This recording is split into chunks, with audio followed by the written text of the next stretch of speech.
Good morning, everybody. Thank you for coming.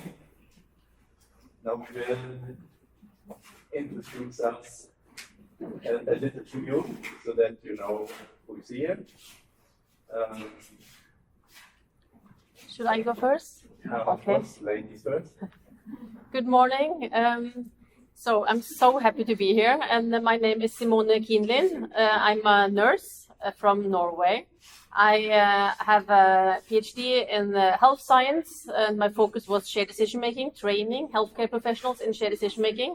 I work as a senior advisor at the Southeastern Regional Health Authority, leading a big implementation project for shared decision making there in Norway.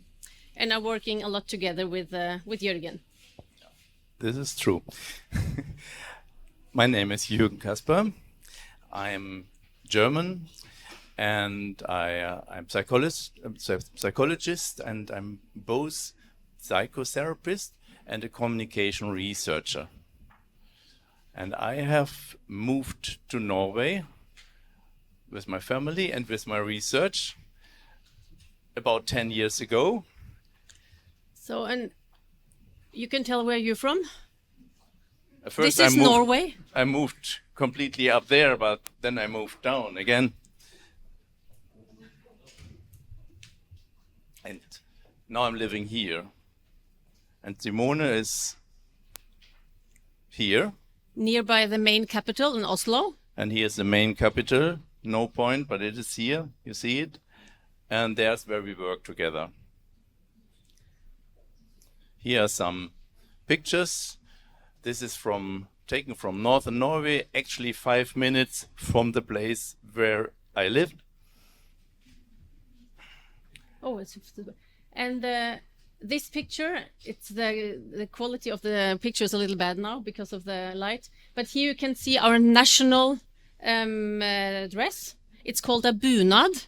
So this me and my kids in front of my house, and we use this when we have weddings or on the 17th of May, which is the National Day of Norway. Can you go back to the other picture? Yes, one more? Let me see. No. Where is it? It's geht nicht, nein, das geht nicht aus. So currently in Norway, it's the time of the solstice. You know, the days are becoming longer and longer and longer until the 21st of June. And around this day, we have very long days, and further in the north, the sun is just circulating round. It comes from the north in the night, so you have light permanently 24 hours. And also here farther in the south of Norway, you would have very short nights, and it's not becoming dark. But then after a while, so this is a very attractive time in Norway. Everybody loves that. So we would also like to, we have been here almost a week already, and we had an incredible week. We have learned very much about your culture, and I'm very happy for that, about your food culture and also how you work. And we have been having very intensive days. Some are sitting here nodding. We have been working very much, and that has been very fun and a rich experience to us. We have learned Korean people are working like horses, and you're so dedicated, and so you have so much discipline, but you are also so good observers, and really, I mean that. It's really fun to work together with you, and we particularly appreciate that Professor you was with all the time and observing each of the videos we went through all the time. Thank you very much for this. So should we say something about our approach to shared decision making, Jürgen? What is special when we think about our approach to shared decision making? Shared decision making is being doing research about all over the world in many different groups, and therefore it's maybe a important to give you a very short idea what is special with our way on looking on shared decision making. What's important from our perspective is to consider the quality of the very information given, the quality, the evidence-based quality of the information that is supposed to be exchanged. And second, this includes an awareness of the uncertainty which is in it. And third, and this might also be a difference to many other groups, we are aware of the need to look at shared decision making as an interprofessional approach. Over many years, it was only talk about the physicians. Everybody has just looked on the physicians, but it is interprofessional approach which is needed to succeed with implementation. And all the professions involved in the patient decision and meeting the patient should be convinced and should be skilled. Then it works. And they can very much contribute to the process being with high quality involvement. Okay, so today we have the materials. Yes, we want to go through materials. We can do. You have a folder on your table with a lot of materials. Thank you very much for preparing this in such a professional way. I heard you already have gone through the pre-questionnaires. This is good. So those who haven't gone through the pre-evaluation questionnaire yet, please feel free to do so. It's nice to have that. And then you have, of course, the participant list. And from our side, you have an observer sheet where you can code quality of patient involvement. And you have two of them actually, and you have a manual which is in depth describing the quality standard. You don't need to read through today, it's just for take home. So and this manual is called the Map in SDM. Yeah. So we're not going to use it in the training session today, but we want you to have it so you can go and read through it if you want to later. And additionally, there's another manual. It's also called something with map in, but it's called map info. And this is about the information quality. We will work with this later on. And then there's an envelope with cards. There you can look into it, and there's one card about the 6 steps to SDM. We come to this later, and we will mention it. And then there are kind of barrier cards. We will also explain what this is about. So I think Yes, I think that's okay. So that you know what you have, and then you can lay it aside and listen to us. Okay. Okay. So today, during the day, we are first. Jürgen is going to do a little pre-phase. So he's going to talk about the role of uncertainty in making healthcare decisions. Then we are starting the actual training session. We are going through the Ready for Shared Decision Making basic module. So where we are going to talk a little bit about theory and evidence, risk communication, what is important to think of when we talk about risk communication. We are also going to talk about the 6 steps to shared decision making, going through this process of shared decision making. Having some skills training where you can observe and evaluate if shared decision making is happening. And I'm going to talk briefly about the role of a decision coach. And we're going to look more into some skills training. Then the next presentation is the quality of health information. Thereby you got this map info checklist. And in the end of the day, I'm going to talk about the implementation of shared decision making in Norway and giving you some examples where we are. So and then we have a discussion and summing up. Okay. One more thing. No, it's not working, isn't it? Yeah, I take this one. Another thing, because this you didn't mention, this is a workshop style of event. So this means you will be asked to contribute. And we have a lot of exercises and role play and things like that. And we also appreciate discussion. So it's about you. It's about how you use us. And if you're just standing here and talking bad English, you have no benefit of it. So use us and be active. Thank you. Okay, so this one.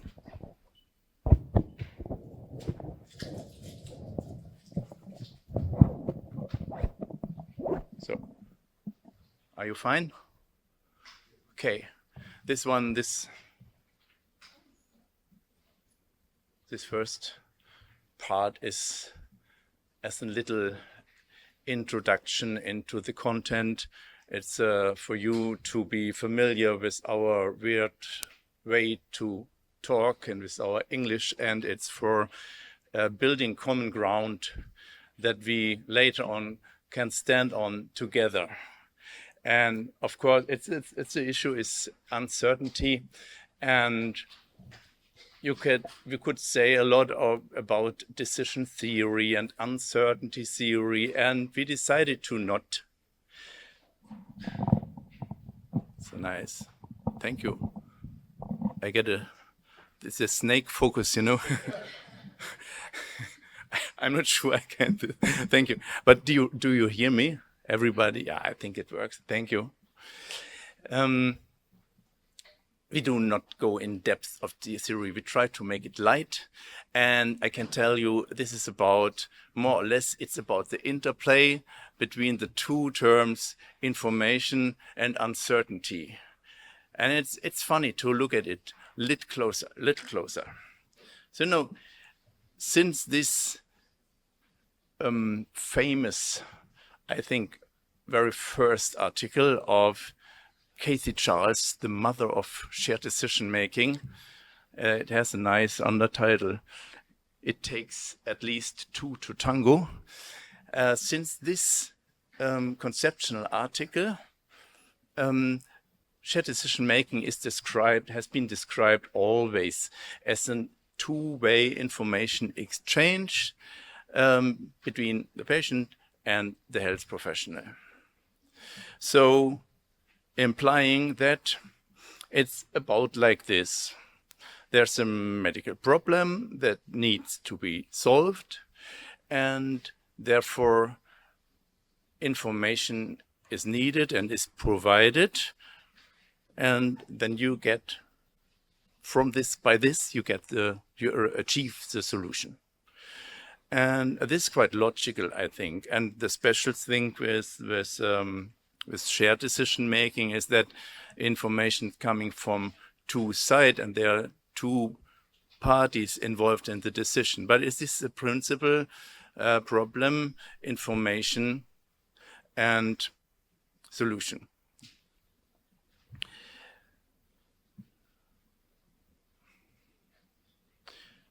And this implies, in a way, that that information would make people feel certain. Yeah. When I visited my first conference in shared decision making, it was 2003 in Cardiff, UK. I was very new in this research and much listening and asking, and I was specifically looking to the dinos in shared decision making that had been working in 15 years with this already. And they were all talking about information, providing information and certainty.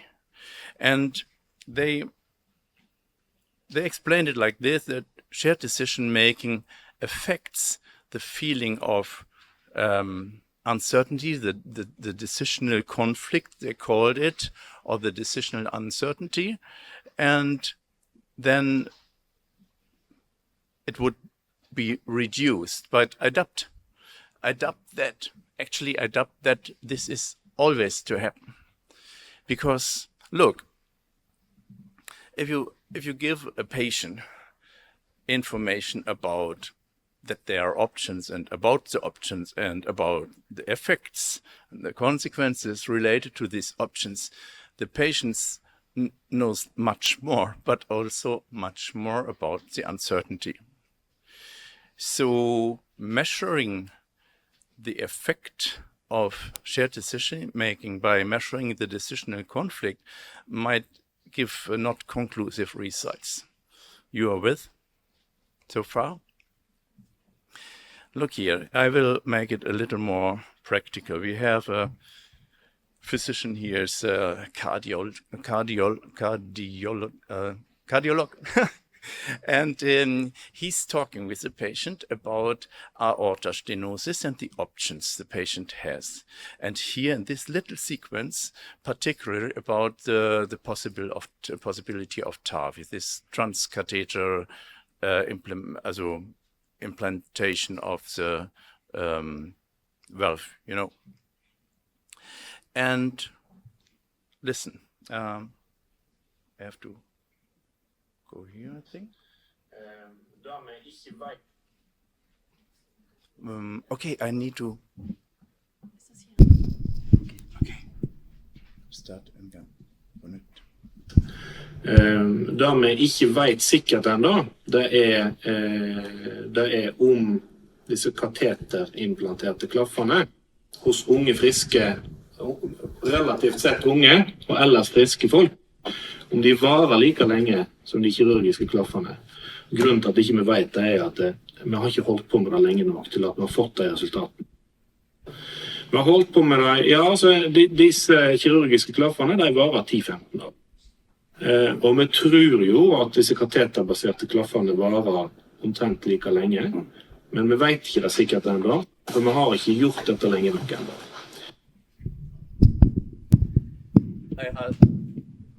I do not ask if you understood by hearing, but actually I like this kind of Norwegian dialect from the west side of Norway. It's very special. I like it. But could you read it? Yeah. So it's about that we don't know really the long-term outcomes of the TAVI because it is a new invention. So there's some uncertainty.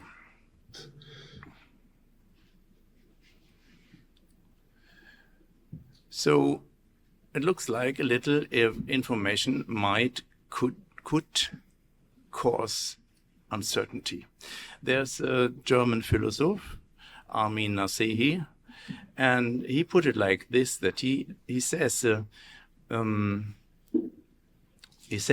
the self-description of modern society as a knowledge society just indicates that the knowledge has become a problem. But the problem is not that knowledge is a scarce commodity, that's a scarce thing. This is not the main problem. The main problem is that we lost the certainty which we were used to derive from information. So the thing is, knowledge is increasing. We have more and more and more and more knowledge, but with every bit of knowledge, there's following with a kind of an index telling us how uncertain this knowledge is. So the core information is the uncertainty, more or less. So what does this mean? Okay, first we might need a definition about what is uncertainty. Uncertainty is defined in several ways, and we used to define it as a state of not knowing, a state of ignorance. You're not fully oriented. There's ambiguity. There's a probability, not complete certainty. This is uncertainty, and you might need to say it. You need to be aware of this uncertainty. So this is an addition. It's a state of knowing that you are not knowing. So some would define the uncertainty as the feeling of being uncertain. This is not what we mean. It's a not knowing thing. And here again, Armin, philosopher. He says, we used to talk about a specific class of decisions, the decisions under uncertainty, as if this class would be a very special thing. But he is saying every decision is under uncertainty, otherwise it's no decision. If you have the knowledge, if you know where to go, it's not it's not deciding. No decision needed. So uncertainty is an essential part of every decision. So turn to your neighbor and tell your neighbor what about a situation, a recent situation maybe, or a situation you remember good, where you experienced uncertainty connected to a decision, and tell your neighbor how you managed that and what the uncertainty particular was. Just use 2 minutes.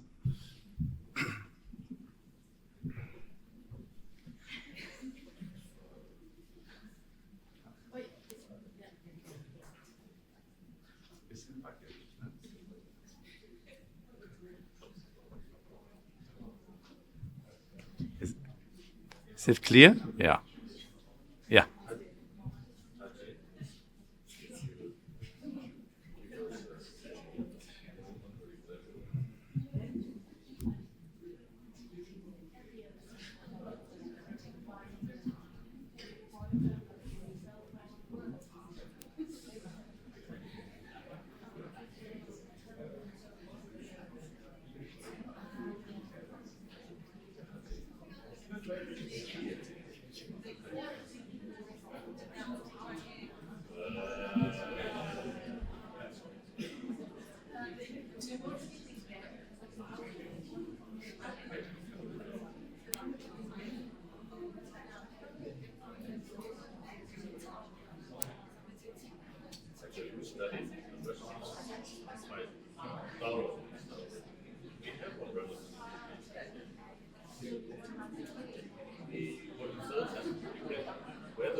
Okay.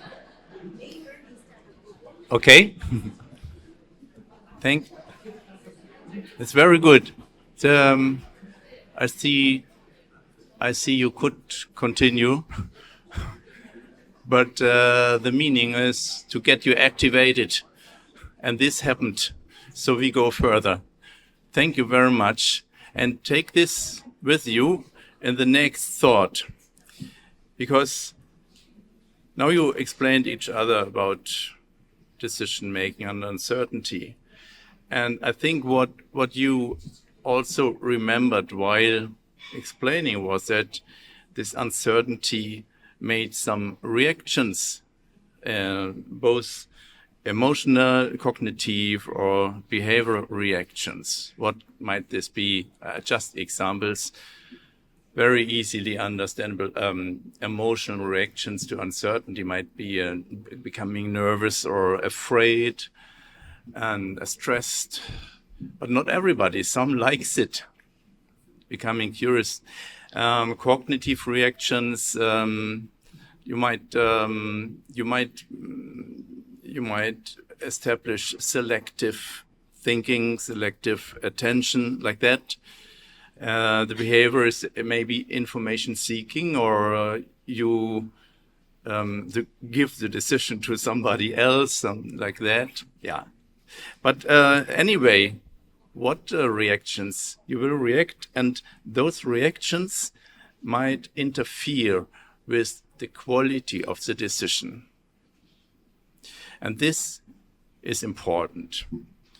Here's an example for a study from Polity. She's one of the big uncertainty researchers, telling that patients getting to know about uncertainty, they are less satisfied. So they don't like it so much. What causes uncertainty? What is the uncertainty about? The uncertainty I gave you an example, but beyond this, what is uncertainty about? Of course, it's about maybe not finished diagnosis. You don't really know what you have and what the problem is. It might be regarding the lack of evidence for your condition. It might be that there is evidence, but the evidence is not conclusive. And anyway, even so you have probabilities for benefit and harms of different therapeutic options, it might be difficult to understand whom you are in a group. Beyond the 60% benefiting, or by amongst the 40% not benefiting. Is this when I move? That I hope it keeps stable. And then and this we call a stochastic uncertainty. So concluding from a statistic is not so easy. You don't know who you are in this statistic. Also, you might be unclear about your preferences, and this makes you experience uncertainty. And as you understand now, it's the idea is not to look at amorph, undefined uncertainty feeling like that. It's several definable uncertainties. It's more of them. And it's important where uncertainty is and how much. Actually, I was very focused on this issue early in my shared decision-making career. And I also did some more research. Also this one I will tell you about. But nobody was interested in research about uncertainty in this time. Now there are many, and many publications. But what we did was we studied patients with chronic disease with regard to which kinds of uncertainties they face. And we found a very stable set of 8 categories I will introduce to you. And as you see, there are some medical and some not medical. So it's a quite broad set. Look here. It's of course what we were through already, the diagnosis and the current state of my disease. It's about prognosis of my condition. It's about how I will cope with the changes in my life. I don't know. This is an experience of uncertainty. And then the causal attribution, what does this mean? It's about people wonder whether, or what the reason is that amongst all people, they got this disease. Did they make something wrong? Maybe. Is this punishment? Whatever. Does this disease has to tell something? This is causal attribution. Then there's a trust in the competence or in the trust in the medical personnel. Not sure if they will fix that. Am I at the right place, person? And also in relation, most of all, in relation to health professionals, my role, which role shall I take? For example, shall I really stand up and make my position clear? Is this my role, or should I better let be? This might be an uncertainty, and then related to treatment, of course. Which treatment is the right treatment? Is this treatment I got recommended? Is this a good one for me? And last but not least, the resilience of my social system. How will are they really supporting me, and will they go through that together with me? So the point is, the patient is sitting with all those uncertainties, and you as clinicians might be aware of some of them only. But they are working. And there are other people having done research on this, and about the same results. So, you know, there are some taxonomies, but we recognize it's about the same what you find. Now another perspective. We have looked on the patients now. But what about your experience of uncertainty?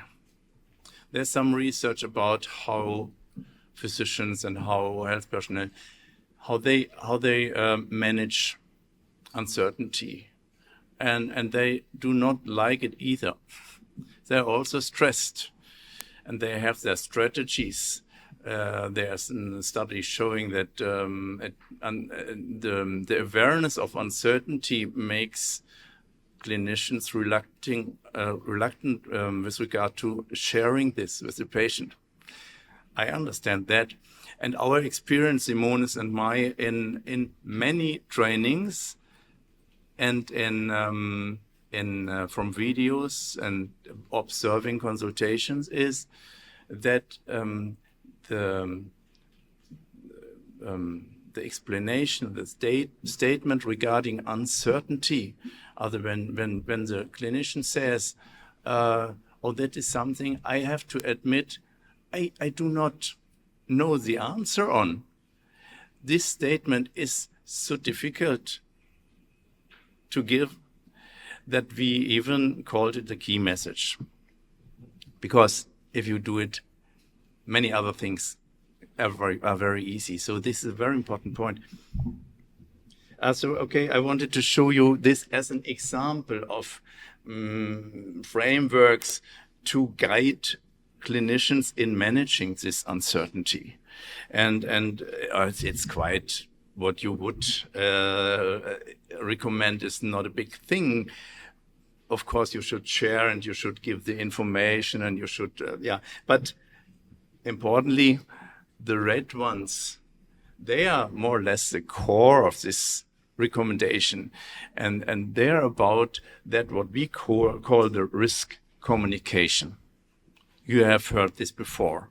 Risk communication is, the term is applied, of course, to not just to health-related issues. It's also in the public risk communication, if there's tsunami alarm or something like that.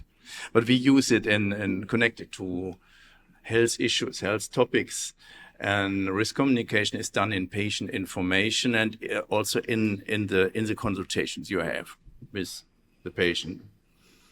And it's defined as an exchange of information, but also advice on opinions, which is exchanged between experts and patients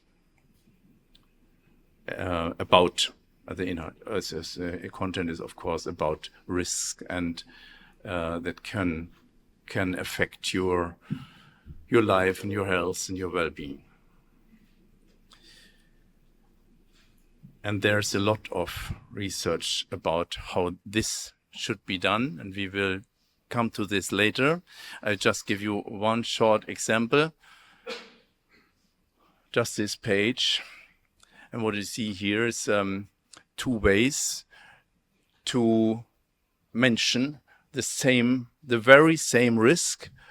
You can either say it's 0.1% or you see a 25%. There's a big difference. How can this be? This, of course, can be because this cancer screening will reduce 1 in 1,000 deaths by colon cancer. And this is because it's 1 less. It's normally 4, but then 3. So it's 25%. So both ways to mention this risk towards the patient are technically correct, but with regard to where the patient stands and what the patient understands, it's misleading to use that what we call relative risk, because the patient gets a wrong impression of the benefit of the screening. It's not 25% of those going for screening that have a benefit. Okay, this is just one example of the rules and the criteria for risk communication.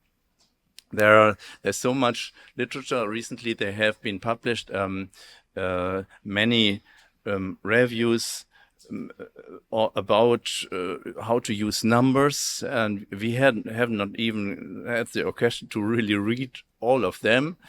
It's much material. They have reviewed thousands of studies. We do it not now.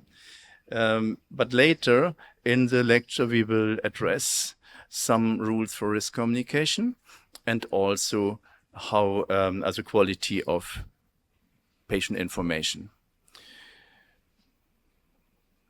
But anyway, even so I'm soon done. Even so, the healthcare provider is providing a good risk communication. It's maybe saying about 10 out of 100 patients, so 10%, will experience this side effect. And to make it very good, she would also say, implying that 90 of those 100 being treated will not get the side effect.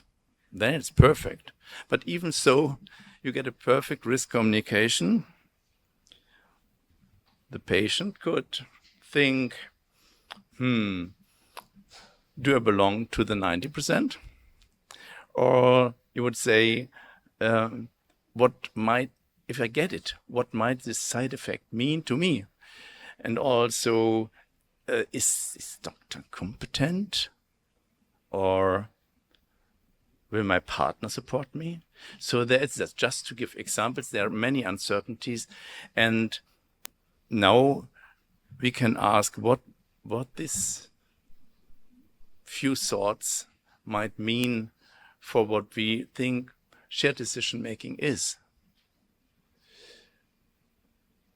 Firstly, we said it's information exchange from 2 sides. Now we have talked a lot about uncertainty. So I would call it a negotiation of uncertainties. I think this is a good description of what the process is about and should be about. Negotiation of uncertainties. This would comprise the exploration of uncertainties so that the doctor knows what the patient is considering and what the patient is thinking about while the doctor is reporting those percentages. And also removing those uncertainties which are removable by providing information. And thirdly, accepting non-removable uncertainties and helping to prioritize. So some you have to live with. Not everything can be certain. To make it possible to go for an informed decision. Thank you very much. This was the first one.